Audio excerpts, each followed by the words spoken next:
샬롬 일용할 양식의 길만주 목사입니다. 오늘은 베드로전서 4장 7절 지난주에 이어서 한 번 더 나누는 시간을 갖도록 하겠습니다. 지난주에 이어서 베드로전서 4장 7절에 있는 말씀을 한 번 더 나누는 시간을 갖도록 하겠습니다. 만물의 마지막이 가까웠으니 그랬습니다. 만물의 마지막이 가까웠다는 것은 예수님의 재림이 가까이 왔다. 그리고 반면에 사탄의 강력한 핍박, 마지막 공격이 남아있다 라고 하는 것입니다. 그러므로 너희는 정신을 차리고 근신하여 기도하라 라고 그랬어요. 정신을 차린다는 말이 소프로네오라는 말입니다. 소프로네오. 이 소프로네오라는 말은 소스라는 말이 안전한, 좋은 이런 것이고, 프레인이라는 말이 이제 정신, 생각을 가리켜서 말하고 있는 것이에요. 그래서 좋은, 안전한 정신 상태, 건전한 마음, 이거를 말해주고 있는 것이죠. 마가복음 5장에 보면은 귀신 들린 자가 나옵니다. 마가복음 5장 15절에 군대 귀신 들린 자가 나오는데 예수님께서 그 군대 귀신 들린 자를 쫓아내 주시죠. 돼지떼에게 그 귀신들이 들어가서 그 정신이 온전해지는데, 그때 예수께서 이르시되 그 귀신 들렸던 자, 곧 군대 귀신 씹혔던 자가 옷을 입고 정신이 온전하여 앉은 것을 보고 두려워하더라 했을 때, 여기서 정신이 온전하여졌다, 이것이 뭐냐면 소프로네오라고 하는 이 단어입니다. 그러니까는 귀신이 들어가면 귀신이 그 사람의 정신을 사로잡기 때문에 정신이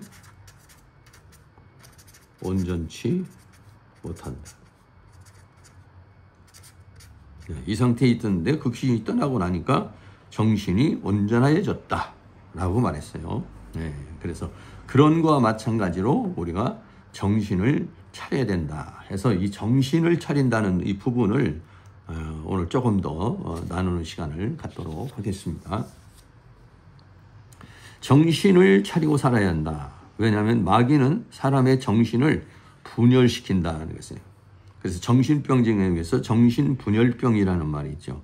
이 정신분열병이 이제 한문으로 말하면 정할정애, 귀신신, 나눌뿐, 찢어질열 이런 얘기입니다. 그래서 귀신이 이 정신을 나누고 찢어버린다. 그래서 정신을 찢어서 나눈다는 뜻이다 이런 얘기예요. 그러니까는 제정신이 아닌 거죠. 그래서 망상, 환각, 비정상적이고 기괴한 행동, 알아들을 수 없는 말, 대인관계 회피, 무표정, 의욕상실 등의 증상을 나타내는 질환이 정신분열병이다 라고 하는 것입니다. 이런 사람은 이제 관계가 어려워지고 일상생활이 어려워지는 그런 상황이죠. 그러니까는 이 마귀라고 하는 존재는 우리의 정신을 분열시킨다. 하나님을 향하지 못하도록.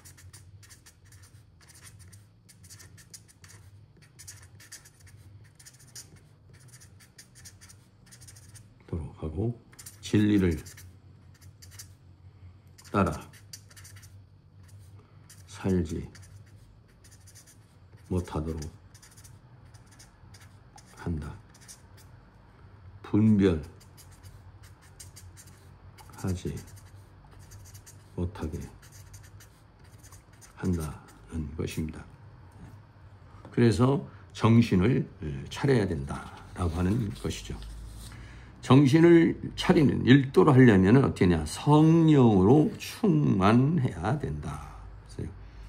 잡념이 생기고 혼란해지면 말씀으로 교정을 해야 되고 기도를 해야 한다.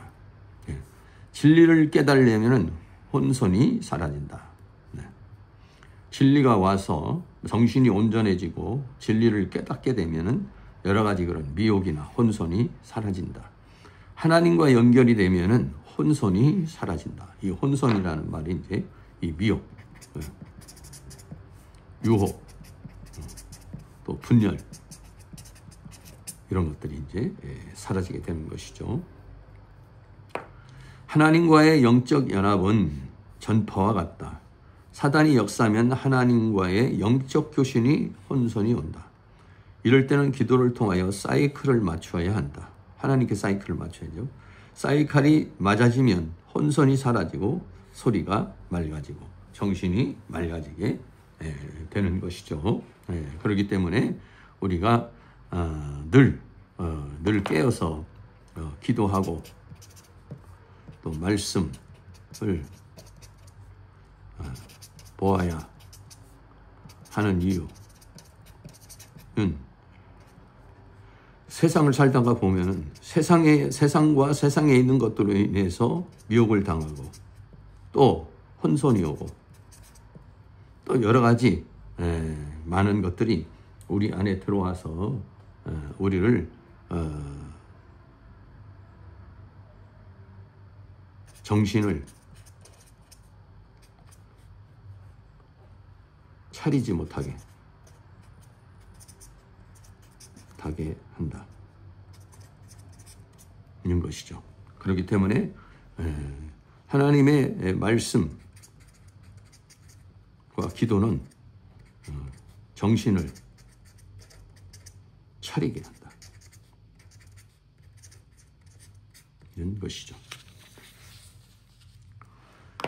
사단은 육신의 질병을 통해서 생각과 감정을 통해서 분노, 슬픔, 두려움, 수치심, 죄책감, 거절감 이런 것들의 이런 감정을 통해서 우리의 정신을 차리지 못하게 하는 거죠. 또 어떤 사건을 통해서 뻥 하고 사건이 터지면 또 정신을 집중하기 어렵죠. 또 환경을 통해서 힘들고 어려운 환경이 만들어지면 또 그런 상황이 생기죠.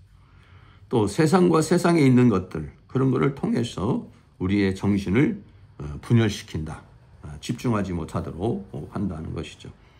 정신을 일도하면 하사불사성이라고 하였다. 못할 일이 없다. 이런 게 정신을 한 곳으로 모으면 모든 것들을 다 이룰 수 있다는 것이. 그러나 정신이 분열이 되면 아무것도 할 수가 없게 되고 한다고 해도 어떤 효과가 미미하다. 공부를 하는 학생도 집중을 해야 하는데 집중하지 못하면은 어떻습니까? 실력이 향상되질 않아요.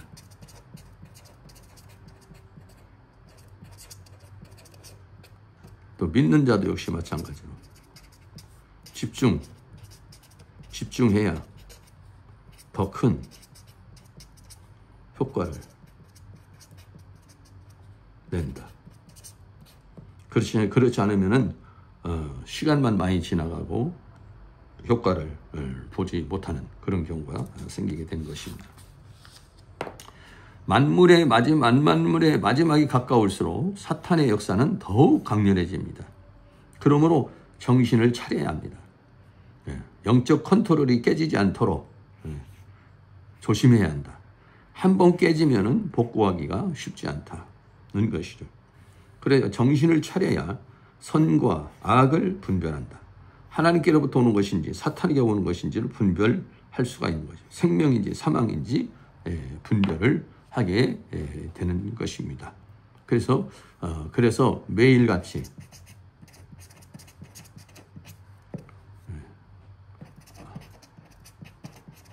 하루 일과가 끝나고 말씀으로 기도로 정화를 시켜야 됩니다.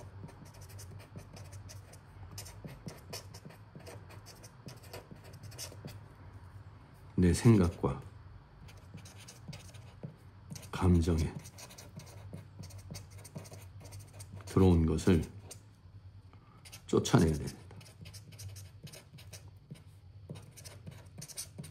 내 안에 있는 슬픔은 떠나가. 내 안에 있는 음란은 떠나가. 내 안에 있는 근심은 떠나가. 내 안에 있는 두려움은 떠나가. 내 안에 있는 우울함은 떠나가. 이렇게 우리가 선포를 해야 돼. 그래서 다시 자신을 정결하게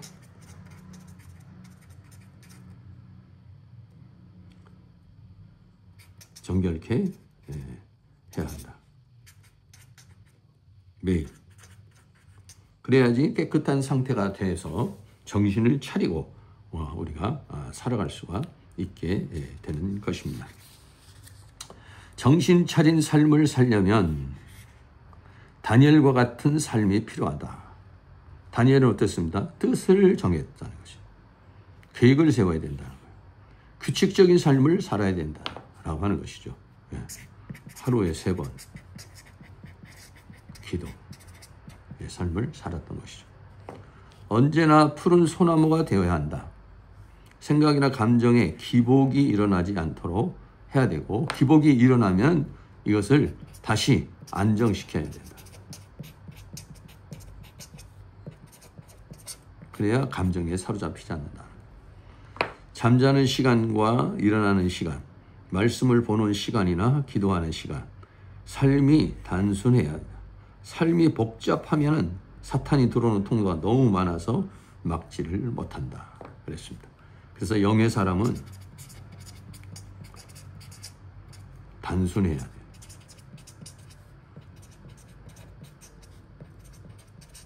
삶이나 생각이 복잡하면